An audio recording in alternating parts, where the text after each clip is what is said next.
Hallo, ich begrüße euch beim Teil 2 oder Video 2 zum Thema IT-Security. Dabei geht es jetzt um die Bedrohung von Daten, deren Schutz und die Sicherheit. Die empfohlenen Kursunterlagen, die habe ich ja im vorigen Video beschrieben. Zum einen das E-Book vom Herd Verlag und zum anderen die Materialien von Easy4Me aus Österreich. Wollen wir uns jetzt zunächst mit dem Thema Daten und Informationen beschäftigen. Das ist wichtig, dass ihr das wisst. Daten, das ist so die unterste Ebene, bei der es hier geht. Daten habe ich zum Beispiel, wenn ich Wetterdaten habe, Luftdruck oder Niederschlag oder Temperatur am bestimmten Ort. Das sind Daten. Wenn ich die zusammenführe, dann kann ich, wenn ich Fachmann bin, daraus Informationen gewinnen und den Wetterbericht erstellen. Da sehen wir hier in der Pyramide, das ist also die nächste Ebene. Wenn ich Meteorologe bin oder Landwirt zum Beispiel, dann kann ich mit diesen Informationen in der Regel was anfangen, mit dem Wissen, wann kann man Heu machen oder wann kann man den Wein ernten. Das ist also dann die Spitze der Pyramide. Habe ich also jetzt gebracht für Wetterdaten. Das gilt natürlich auch, wenn ich jetzt in meiner Funktion als Geschäftsführer dran denke. Ich bekomme täglich beispielsweise Datensätze von der Bank, Zahlungsausgänge oder Zahlungseingänge. Das sind die Daten am bestimmten Tag, da wurde ein Betrag gutgeschrieben oder abgebucht. Wenn ich diese Daten zusammenfasse am Jahresende und das wird vom Finanzamt gefordert, dann erstelle ich daraus Informationen in Form einer Bilanz. Diese Bilanz sagt also aus, ob ich Dividende ausschütten könnte oder vielleicht auch im extrem ungünstigen Fall, ob ich vielleicht Konkurs anmelden muss. Das Richtige zu machen, das ist dann wieder das Wissen, was ich benötige, um zu sagen, wie interpretiere ich jetzt die Daten aus dieser Bilanz.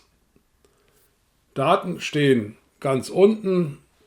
Aus Daten werden Informationen und mit diesen Informationen, da kann ich dann mein Wissen zusammenbringen, um Entscheidungen zu treffen zum Beispiel. Jetzt haben wir festgelegt, was Daten und Informationen sind. Jetzt geht es um den Schutz. Ich beschäftige mich ja schon viele Jahrzehnte mit Computern seit dem Studium. Da war früher nur wichtig, dass die Daten nicht nur einmal vorhanden waren, sondern dass es eine Sicherung gab, ein Backup, eine Datensicherung ist die deutsche Übersetzung.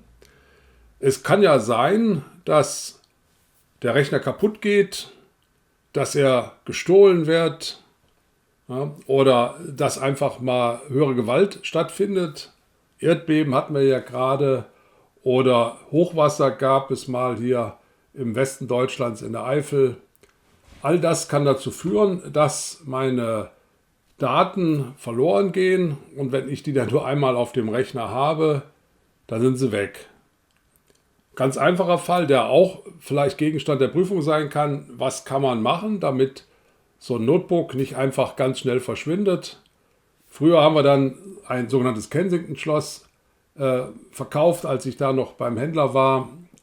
Damit konnte man dann das Notebook an einem Büromöbel, konnte man das festmachen, sodass das nicht so einfach mitzunehmen war. Das war also ein physischer Schutz. Schutz für höhere Gewalt, den kann man dadurch herstellen, dass man eben Backups macht. Da gibt es verschiedene Varianten, je nachdem, wenn ich jetzt ein Student bin oder Studentin und will, dass meine Abschlussarbeit, mein Master- oder Bachelorarbeit nicht verloren geht, dann mache ich zumindest regelmäßig auf eine SD-Karte oder auf einen Stick mache ich eine Kopie und dann ist im Fall des Falles dann eben noch eine Sicherung da. Wenn ich jetzt ein Kleinunternehmen bin, dann gibt es die Möglichkeit, die Daten zu sichern. Eine NAS, ein Network Attached Storage, das ist beispielsweise im Netzwerk eine Platte, ein Datenspeicher, der von allen Rechnern, die im Netzwerk sind, beschickt werden kann oder wo Daten abgerufen werden können. Wenn ich es dann noch besser machen will, dann kaufe ich einen Server, wo ein RAID-System integriert ist. Das steht für Redundant Array of Independent Disks, also mehrfache Speicherung, eine Anordnung von unabhängigen Festplatten, wobei die Daten dann immer nicht nur auf einer Festplatte gespeichert sind, sondern auf mehreren. Falls eine ausfällt, kann man die kaputte austauschen, es geht nichts verloren. Man setzt eine neue ein und das System, das stellt das dann wieder her, dass die Daten gesichert dort abgelegt sind. Wenn das noch größer ist, eine ganz wichtige Bank zum Beispiel, dann haben die nicht nur ein Rechenzentrum, sondern zwei und die sind dann auch gespiegelt. Denken wir an die Twin Towers in New York, wenn da Rechenzentren darin gewesen wären von Banken und die wären nur einmal vorhanden gewesen, dann wäre bei so einem Zwischenfall dann natürlich alles weg gewesen, aber es ist nicht zusammengebrochen, weil die Banken eben, die dort vielleicht ein Rechenzentrum hatten, die haben an einem anderen Ort auch nochmal das Gleiche gehabt und das wurde dann sofort von einem zum anderen ausgetauscht. Wenn ein Rechenzentrum ausfällt, dann kann das andere sofort die Arbeit übernehmen.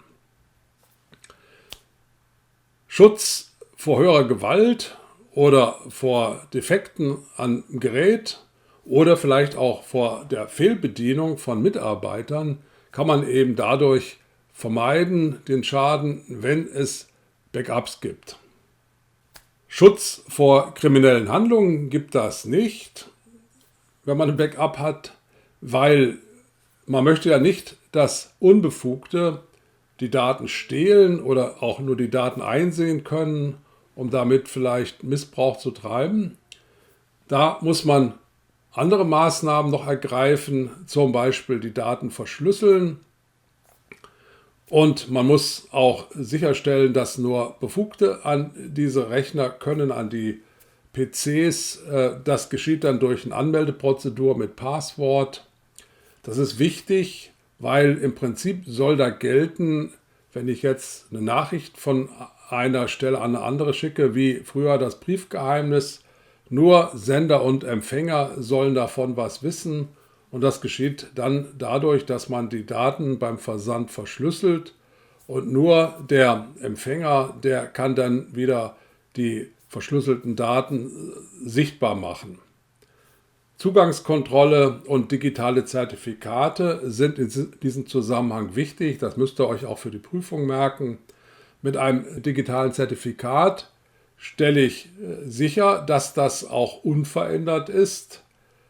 Wenn ich also so einen Auftrag bekomme und ich soll den unterschreiben, dann kann ich das nicht mehr mit einem Kugelschreiber oder mit einem Füller machen, sondern das muss über eine geeignete technische Maßnahme sichergestellt werden, indem zum Beispiel Daten von meinem Gerät mit integriert werden, dass das von mir ist und dass, wenn das dann zurückgeschickt wird, dass das auch nicht verändert wird. Das heißt also, nur Sender und Empfänger, die dürfen also an dieser Sache mitwirken. Es muss sichergestellt werden, dass ich also, so wie es eben früher meine Unterschrift war, die einen Vertrag besiegelte, sodass ich so einen elektronischen Auftrag, dass ich den nicht abstreiten kann, dass der eben auch eine Verbindlichkeit hat, die auch beim Gericht Bestand hat. So, jetzt haben wir also über Sicherheit und vertrauliche Daten gesprochen.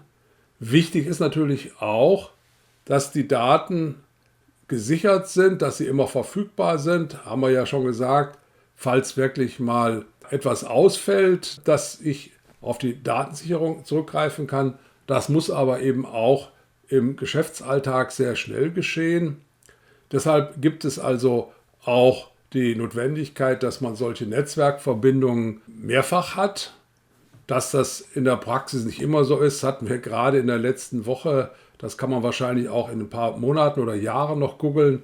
Da hat ein Bagger in Frankfurt das Glasfaserkabel vom Flughafen oder von der Lufthansa getrennt und da war dann ein Tag gar nichts mehr möglich. Also das ist natürlich ein gutes Beispiel dafür, wie wichtig das ist, dass man solche Dinge redundant hat, also mehrfach. Daten sind bedroht. Sie unterliegen verschiedenen Bedrohungen, beispielsweise im einfachsten Fall durch falsche Bedienung.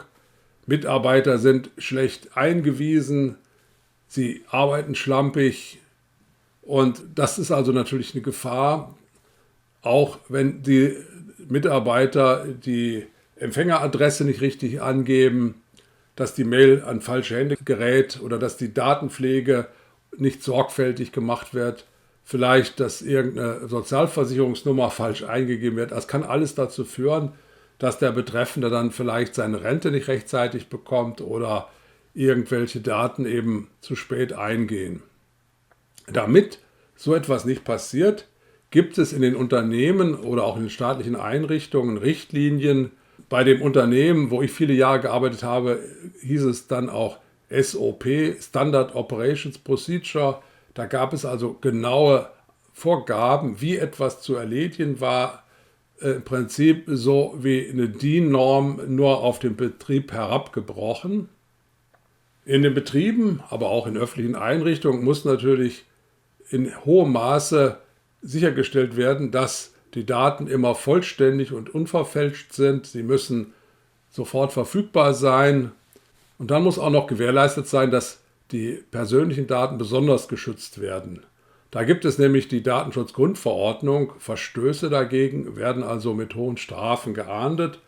Und da zählt auch zu, dass man nur die Daten sammelt, die erforderlich sind, also Datensparsamkeit. Man darf also keine Daten sammeln, die man für die Geschäftsvorfälle gar nicht braucht. Das heißt, die rechtmäßige Verwendung der Daten, die ist mit der DSGVO, mit der Datenschutzgrundverordnung sichergestellt. Die Datenschutzgrundverordnung unterscheidet auch zwischen besonders schutzwürdigen Daten und weniger schutzwürdigen Daten. Besonders schutzwürdig ist zum Beispiel die sexuelle Orientierung, die Religion, die Gewerkschaftszugehörigkeit, also all das, wo absolutistische Regierungen da eventuell schnell die Gegner ausfindig machen könnten. Weniger schutzbedürftig ist, wo man wohnt oder in welchem Jahr man geboren ist. Das ist also auch wichtig, dass man da unterscheidet. Damit habe ich zusammenfassend die Bedrohung der Daten und die möglichen Schutzvorrichtungen schon mal erwähnt. Als nächstes kommen wir dann zum Urheberrecht. Da kann ich dann auch aus eigener Erfahrung eine ganze Menge berichten. Ich bedanke mich für eure Aufmerksamkeit. Tschüss.